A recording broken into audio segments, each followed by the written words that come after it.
Olá, amigos da Revolução Industrial Brasileira. Eu sou Fausto Oliveira, o único jornalista de economia no Brasil, assumidamente desenvolvimentista, trazendo para você mais um comentário, como todos os dias de semana trago aqui na RIB, na Revolução Industrial Brasileira, a respeito de fatos da nossa economia. Fatos, em geral, muito problemáticos, tristes, às vezes até dramáticos, como será o de hoje.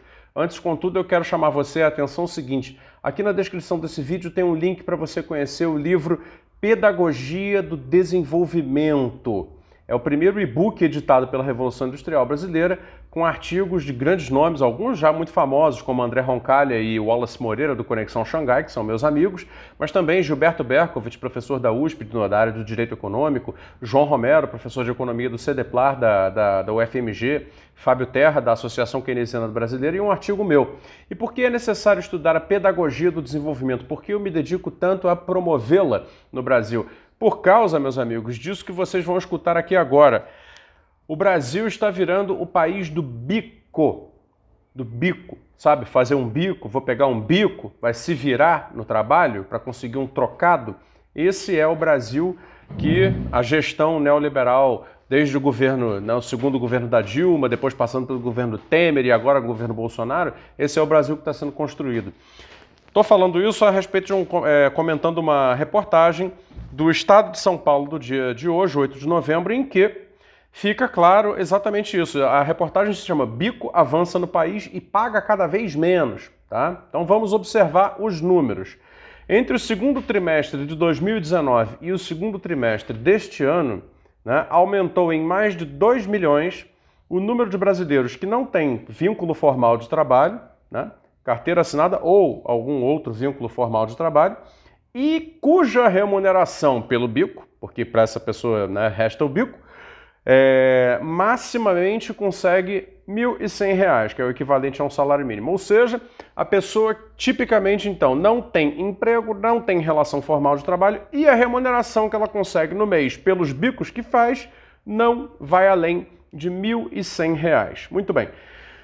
Dentre o universo dos informais, daqueles que vivem de trabalho informal, no segundo trimestre de 2019, o contingente que ganhava até R$ 1.100, ok, representava 48,2% dos que eram por conta própria. Mas hoje, com esses novos 2 milhões que estão chegando nessa faixa da estatística, o contingente daqueles que, além de serem por conta própria, viverem de bico, não terem emprego, não terem relação formal de trabalho e ganham R$ 1.100 no máximo por mês, já é, do total dos informais, 55,6%. Pois é, isso é um dado feito aí pela consultoria iDados. Eu vou deixar o link aí para você poder ler aqui no comentário fixado. A consultoria iDados, que eu não conhecia, fez aí, está divulgada no estado de São Paulo, a partir da análise da PNAD contínua do IBGE. A PNAD contínua é a única pesquisa que sobrou que tem algum grau de confiabilidade no Brasil. Eu já comentei aqui outras vezes que nesse mesmo assunto de mercado de trabalho, e aí você talvez vá perguntar, mas porra, eu ouvi dizer que o Brasil estava criando emprego, porque tem isso, tem uma versão rolando aí dizendo que o Brasil está criando muito emprego, que está tendo uma recuperação econômica, etc, etc. Pois é, existem duas medidas, duas medições periódicas de emprego no Brasil. Uma delas é a PNAD contínua, que avalia dados com muito mais amplitude, e outra é o CAGED, que é o Cadastro Geral de Empregados e Desempregados, que é uma conta que se faz no final do mês entre contratações e demissões. E vinha as duas nas suas séries estatísticas, mostrando coisas similares, cada uma na sua metodologia. A PNAD mais ampla e o CAGED só de contratações e demissões formais. Acontece que esse governo acabou com o CAGED, mudou tanto a metodologia, na mão grande, de uma tal maneira, incluindo todo tipo de por conta própria, informais, gente que não tem vínculo empregatício comum, que são coisas especiais, tipo até assessor parlamentar entra no novo CAGED, para você ter uma ideia.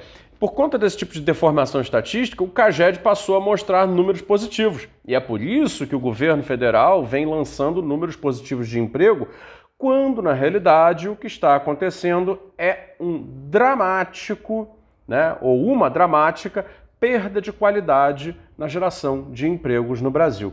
Tanto é assim que o número de informais está em crescimento. E dentro do número de informais em crescimento, cresce aqueles que ganham menos. Ou seja, a competição pelo trabalho informal está tamanha que o trabalho informal começa a pagar menos. Então vamos para mais alguns dados aqui. O grupo dos que trabalham por conta própria no Brasil soma hoje 25 milhões de pessoas, ou 28,3% do total dos ocupados, né? População economicamente ativa. No período analisado aí pela iDados, né, 709,5 mil começaram a exercer atividade nessa condição. Também o número de brasileiros com curso superior trabalhando por conta própria cresceu no período. Lembrando que é entre trimestre 1 de 2019 e trimestre 1 deste ano. Cresceu o número de trabalhadores com curso superior trabalhando por conta própria, 643,6 mil pessoas, tá? A mais, né? Que tem curso superior, mas assim, não são os únicos, né? 643 mil formados com curso superior a mais, né? Passaram por conta própria, né? Nesse período analisado. E aí é óbvio que tem uma reestruturação, isso é um problema estrutural, isso é uma reestruturação provocada no Brasil por certas coisas que aconteceram, como, por exemplo, um grande estímulo à informalidade laboral dentro das próprias empresas, com pejotização, contratação intermitente e outras coisas que são oriundas da reforma trabalhista feita no governo do Temer, né? Outra coisa que é talvez ainda mais determinante para essa nova realidade do trabalho no Brasil, que é a falta absoluta de crescimento econômico. A falta, assim, mas uma falta anêmica, né? Um crescimento econômico que já não existe. O Brasil deixou de ser capaz até de pensar em crescer economicamente. E o resultado disso é a chegada de mais e mais e mais jovens aos mercados de trabalho, nas suas profissões, nas suas carreiras escolhidas, naquelas que estão com diploma ou os que não têm diploma, mas têm a sua inserção dentro de alguma atividade. E aí essas pessoas estão encontrando as portas fechadas. E aí começam a engrossar a estatística daqueles que trabalham por conta própria, ou seja, os informais. Está aqui o exemplo da menina chamada Natália, na reportagem, você vai poder ler. Fala inglês e tem conhecimentos de espanhol. Começou a trabalhar numa área totalmente diferente da qual se formou, que é Relações Internacionais, ou seja, estudou 4 anos, fez um curso e aí passou 2 anos completamente desempregada e com a pandemia a situação naturalmente piorou. E aí hoje ela faz bico de editora de vídeos, né? Aprendeu a editar vídeos, deve editar vídeo aí para youtuber, esse tipo de coisa, né? E segundo ela ganha R$1.000 por mês, o que naturalmente é uma miséria, não dá para fazer nada, então ela está lá encostada na casa da mãe dela e com um diploma de Relações Internacionais embaixo do braço, sem conseguir trabalhar no comércio exterior, sem conseguir trabalhar nas internacionalizações de empresa, sem conseguir trabalhar no mercado de importação, sem conseguir trabalhar em nada, né? Não faz nada, faz edição de vídeo para youtuber ou sei lá mais o que, ganhando R$1.000 por mês. Isso é o retrato do desperdício de mais uma geração de brasileiros. A moça é recém-formada, deve ter seus 20 e poucos anos, e agora está aí praticamente desperdiçada. Vai demorar muito até que ela e tantos outros que estão aí engrossando essa estatística possam voltar a ter uma chance de construir um futuro, construir uma vida digna. E aí também você vê como é cruel essa situação de manutenção da asfixia econômica deliberada, né? Aqueles que mantêm a asfixia econômica por escolha, por ideologia, por fiscalismo radical, né, por austeridade suicida, porque dizem que assim o Brasil crescerá quando nunca cresce, são pessoas muito bem resolvidas.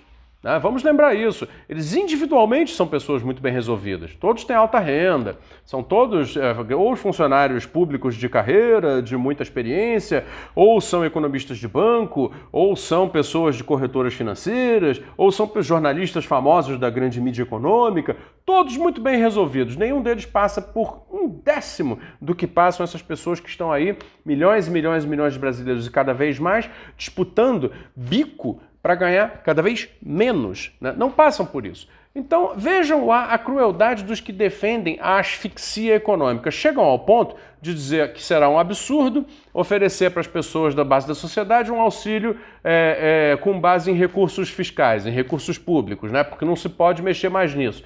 Também justificam os fatores inflacionários que transformam a vida dessas pessoas que eu estou descrevendo aqui num verdadeiro inferno.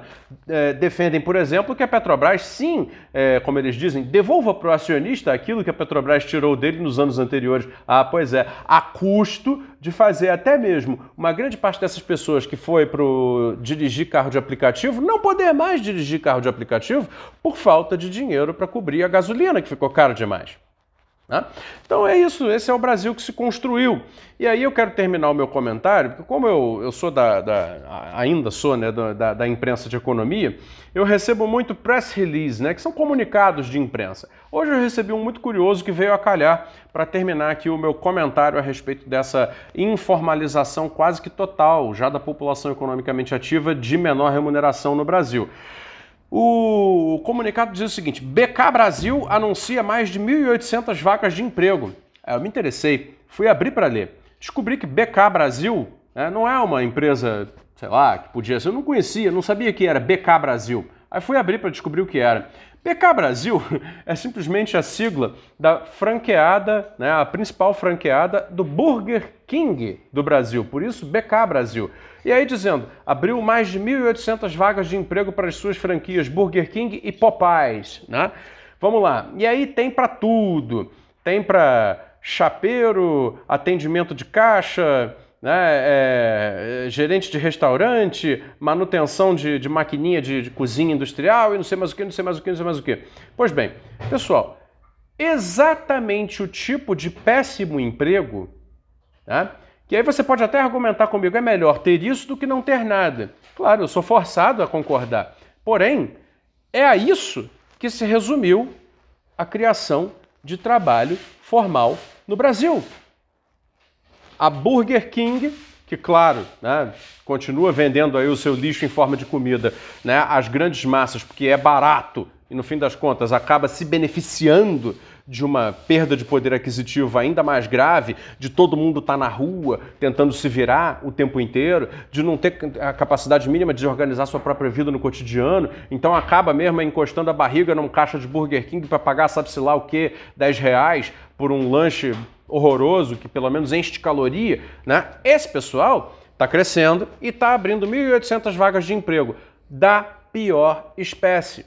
São os empregos que vão pegar os caras que formaram em relações internacionais, os caras que formaram em eletrotécnica, os caras que formaram em eletrônica, em mecatrônica, automação industrial. Estou falando dessas carreiras porque estão escritas aqui, eles estão contratando essas pessoas. A Burger King, nesse momento, acaba de mandar para os jornalistas do Brasil um comunicado dizendo que está buscando gente com curso superior ou terminando o ensino médio e também técnicos formados em eletrotécnica, eletrônica, eletromecânica, mecatrônica e automação industrial.